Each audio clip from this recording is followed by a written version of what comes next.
A long-term relationship with a partner like National Grid is bread and butter for a nonprofit. It means we can consistently rely on their support, their partnership, their resources, so that we can take chances and build our programs in response to the communities that we're serving.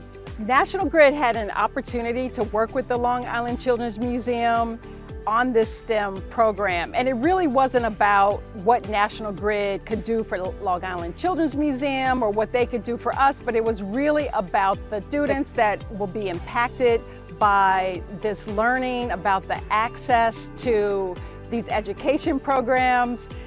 This is about developing the skills needed for our future workforce. So we had approached National Grid, and you know what, sometimes funders don't want to go, they want you to have a lot of years of something happening, but they were really good risk takers. They saw the vision of what we wanted to do. They knew that these kids were going to be the next generation of workers who were going to be change makers of the world, and they took a risk. And 15 years later, these kids are coming back now and they're working here. And I hope maybe they're working for National Grid. Wouldn't that be amazing?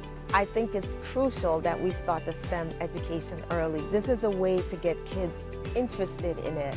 Sometimes when you get to a certain age and your interest has shifted, I believe that starting them early, doing STEM education, it opens their eyes to a world of wonder, careers that they can have, different things that they can do with their lives. And STEM can be fun. Hi, my name is Jessica Pesh. I am a special education teacher at Powell's Lane School in the Westbury School District. For all the teamwork that we do and all of the meetings that we have with the staff at the museum really helps us remember that children have different learning styles, and it gives us the opportunity to practice those critical thinking skills in the classroom. And we use the museum as an extension of the classroom.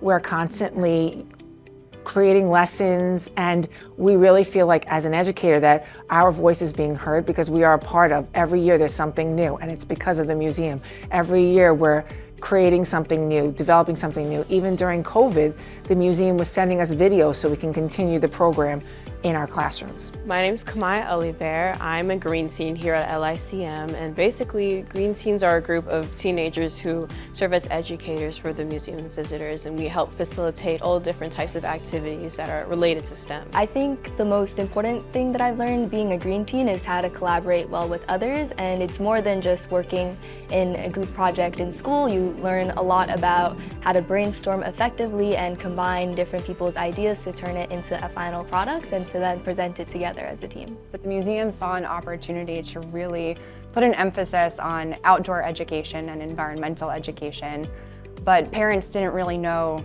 how to do that. And so the Green Teens program was kind of born out of that this group of volunteers would come in and do environmental education, sustainability education with the visiting public.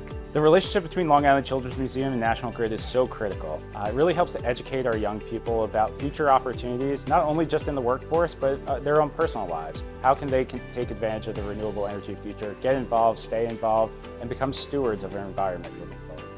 So the National Grid numbers are really extraordinary. They've contributed over $1 million.